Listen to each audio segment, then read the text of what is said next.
जब आप किसी समस्या में फंस जाते हो, उस समय आपकी बहादुरी और आपका धैर्य आपका सबसे बड़ा साथी होता है, जो आपको किसी भी समस्या से बाहर निकाल लेता है। कायरता और डर यह समस्याओं की तरफ आपको खींचते हैं। एक आदमी जंगल में भटक गया। बड़ा डरपोक आदमी था। चलते चलते रात हो गई, भटक गया। अब उसको बहुत डर लग रहा था। ऊंची पहाड़ी पर चल रहा था, एक पगडंडी पर, बराबर में बहुत गहरी खाई, ऊपर से डरने वाला आदमी, कायर आदमी। लेकिन वह परमात्मा का नाम ले रहा था, हर वक्त परमात्मा से दुआ कर रहा था, मालिक बस आज बच जाऊं, किसी तरह से ये पहाड़ी रास्ता पार कर लूं, किसी सुरक्षित स्थान पर पहुंच जाऊं। वह खाई की तरफ देख भी नहीं रहा था, लेकिन जैसे ही उसकी आंखें खाई की तरफ जाती तो ऐसा लगता यह खाई मुझे खींच रही है। ऐसा ही हुआ। थोड़ी सी दूरी चलने के बाद वह अचानक उस खाई में गिर गया। कोई सामान्य आदमी न गिरता। पगडंडी फिर भी काफी चौड़ी थी, लेकिन उस डर ने उसे वहां खींच लिया। वह गिर रहा था, उसे ऐसा लग रहा था कि अब मर जाऊंगा। खाई बहुत गहरी थी। लेकिन कुछ देर के बाद में एक पेड़ उसके हाथ में आ गया। उस पेड़ को बड़ी कसकर उसने पकड़ लिया। पेड़ पहाड़ी पर तिरछा उगा हुआ था, लेकिन मन में डर ज्यों का त्यों बना हुआ है। अब ये पेड़ छूट जाएगा मुझसे तो क्या करूंगा, मैं हिलूंगा भी तो कहीं ये पेड़ न छूट जाए। उसने मजबूत तरीके से उस पेड़ को पकड़ लिया। पैर भी उस पर जकड़ लिए, हाथ भी जकड़ लिए। हिम्मत नहीं पड़ रही थी कि उल्टा गर्दन घुमाकर देखूं कि कितनी गहरी खाई है। उसे ऐसा लग रहा था कि यदि मैं नीचे देख लूंगा तो मैं निश्चित रूप से गिर जाऊंगा। परमात्मा का नाम ले रहा था, हे ईश्वर, तूने इस पेड़ की व्यवस्था तो कर दी, लेकिन मुझे बचा। अब भी मैं इसको छोड़ दूंगा तो मैं गिर जाऊंगा, मैं मर जाऊंगा। पूरी रात डर रहा था, हालत उसकी खराब हो रही थी। सुबह तक उसका शरीर अकड़ा हुआ मिला। वह मर चुका था, लेकिन हाथ नहीं छूटे थे। डर ने हाथों को वहीं जकड़ दिया था, पैरों को वहीं जकड़ दिया था। वो पेड़ से चिपका हुआ था। कुछ लोग उधर से गुजरे। उन्होंने देखा कि कितनी मजबूती से यह पेड़ से चिपका हुआ है। बड़ी मुश्किल से उसके हाथों को, पैरों को खोला और उसकी लाश को नीचे उतारा। वास्तव में वह पेड़ जमीन से मात्र 5 फुट की ऊंचाई पर था। यानी वह गर्दन घुमाकर देखता तो जमीन उससे 5 फुट की ऊंचाई पर थी। गर्दन घुमाकर नहीं देख पाया। कारण, परमात्मा का नाम ले रहा था, लेकिन विश्वास नहीं था। विश्वास होता तो डर खत्म हो जाता, वो खाई में गिरता ही नहीं। फिर भी विश्वास नहीं था कि जिसने इस पेड़ की व्यवस्था की और यह पेड़ तुम्हारे कब्जे में आ जाए, तुम इसे पकड़ लो, ऐसी व्यवस्था की, उस मालिक की शक्ति कितनी बड़ी है, एक बार नजर घुमाकर तो देख ली। फिर भी विश्वास नहीं था, मर गया। विश्वास अपने हाथों की ताकत पर था, उस ताकत ने साथ नहीं दिया, मर गया। तो क्या उसे छोड़ देना चाहिए था उस पेड़ को, या फिर वह बहुत ऊंचाई पर होता और हाथ को विश्वास करके छोड़ देता तो क्या अच्छी बात होती? नहीं भाई, गर्दन घुमाकर देखता। यानी हम प्रयास तो करें, लेकिन भय को छोड़ दें जब परमपिता परमात्मा पर विश्वास कर रहे हो। प्रयास नहीं छोड़ना है, विश्वास बरकरार रखना है। एक दूसरी कहानी छोटी सी आती है जो महत्वपूर्ण है और प्रत्येक व्यक्ति के जीवन में बहुत परिवर्तन लेकर आ सकती है। द्यूत सभा समाप्त हुई। द्रौपदी का वस्त्र हरण हो रहा था। भगवान कृष्ण ने उसके चीर को बढ़ाया और उसकी इज्जत की रक्षा की। द्रौपदी बिलख रही थी, रो रही थी, उसकी हालत खराब थी। वह कृष्ण के प्रति कृतज्ञ थी। रोते हुए कहने लगी, मधुसूदन, तुमने बड़ी देर कर दी। तुम्हारे रहते ये द्यूत में हम किस प्रकार से हार गए।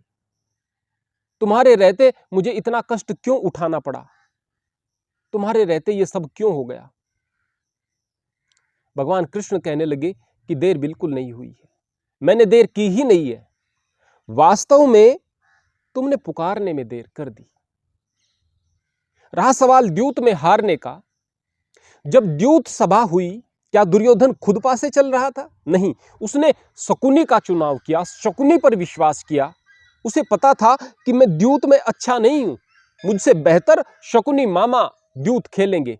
शकुनी पर विश्वास किया और शकुनी को खेलने दिया। युधिष्ठिर ने खुद पर विश्वास किया। यदि दुर्योधन इस बात को कह सकता था कि मेरी ओर से शकुनी खेलेंगे, तो युधिष्ठिर इस बात को कह सकते थे कि मेरी ओर से कृष्ण खेलेंगे। और आप समझ सकती हो कि यदि आपकी ओर से मैं खेलता तो फिर उस द्यूत का परिणाम क्या होता। विश्वास की कमी रही है, इसलिए ये सारी दिक्कतें आई है। अब रहा सवाल तुम्हारा, तुम पांडवों को पुकार रही थी, युधिष्ठिर को पुकार रही थी, अर्जुन के बाहुबल को पुकार रही थी, भीम के बल को पुकार रही थी। यहां पर बैठे हुए जो बड़े बड़े महारथी थे, बड़े बड़े शक्तिशाली लोग थे, भीष्म पितामह जैसे लोग थे, उनको पुकार रही थी। मुझे तो पुकारा ही नहीं। मुझे तो अंतिम समय में आपने पुकारा, और जब आपने पुकारा तो उस समय मैंने देर नहीं की, मैं तो तुरंत चला आया। दिक्कत आप लोगों के पुकारने में रही है, दिक्कत आप लोगों के विश्वास में रही है। यदि पांडवों के विश्वास में दिक्कत हो सकती थी, यदि द्रौपदी के विश्वास में दिक्कत हो सकती थी, तो फिर आप लोगों का विश्वास कहां स्टैंड करता है, इस बात को आप देखिएगा। विश्वास हो तो ऐसा कि वो मालिक हमारे साथ है, तो किसी बात का भय नहीं है। विश्वास का सबसे पहला चरण यही है कि मन से भय और कायरता समाप्त हो जाती है, क्योंकि वो सर्वसमर्थ पिता हमारे साथ है। वो पगडंडी पर चल रहा व्यक्ति, यदि उस वक्त उसे विश्वास होता कि परमात्मा मेरे साथ है, मौत आनी होगी तो आएगी और उसे बचाना होगा तो निश्चित रूप से बचा लेगा, तो उसके अंदर कायरता ना आती, वो न गिरता उस खाई में। लेकिन गिर गया, विश्वास की कमी थी। विश्वास की कमी हमारे अंदर भी होती है। हम दुकान में जाते हैं, अपने प्रतिष्ठान में जाते हैं, कोने में मंदिर लगाया हुआ है, मंदिर में पूजा करते हैं, हे परमात्मा अच्छी तरक्की देना, अच्छे प्रकार से व्यवसाय चलाना।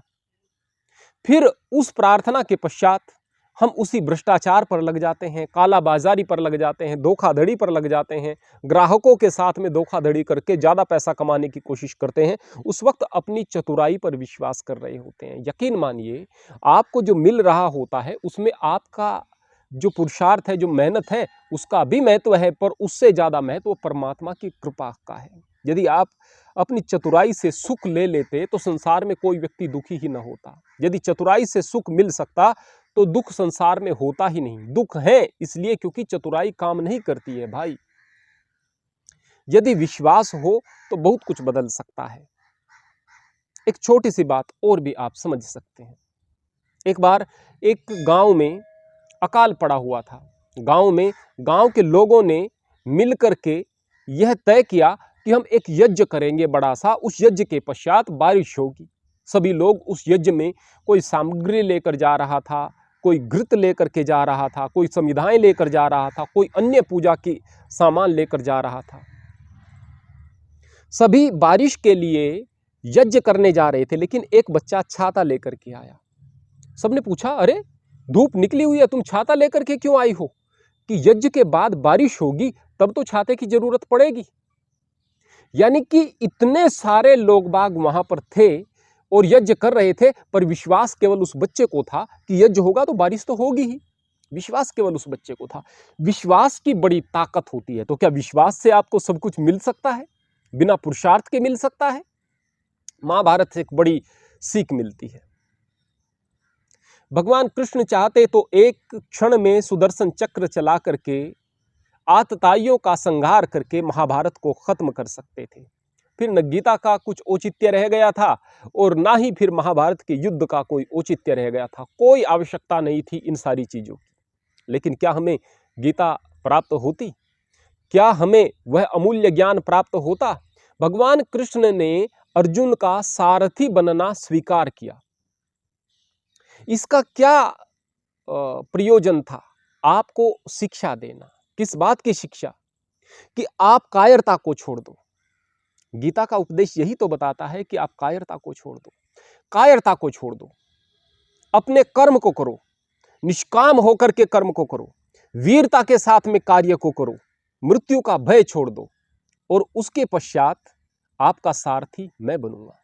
श्रेष्ठ कर्म करो, कर्म करना तुम्हारा काम है, सारथी मैं बनूंगा। यानी जीवन में जो व्यक्ति मेहनत के साथ अपने कार्यों को करता है उसका सारथी ईश्वर होता है, भगवान होता है।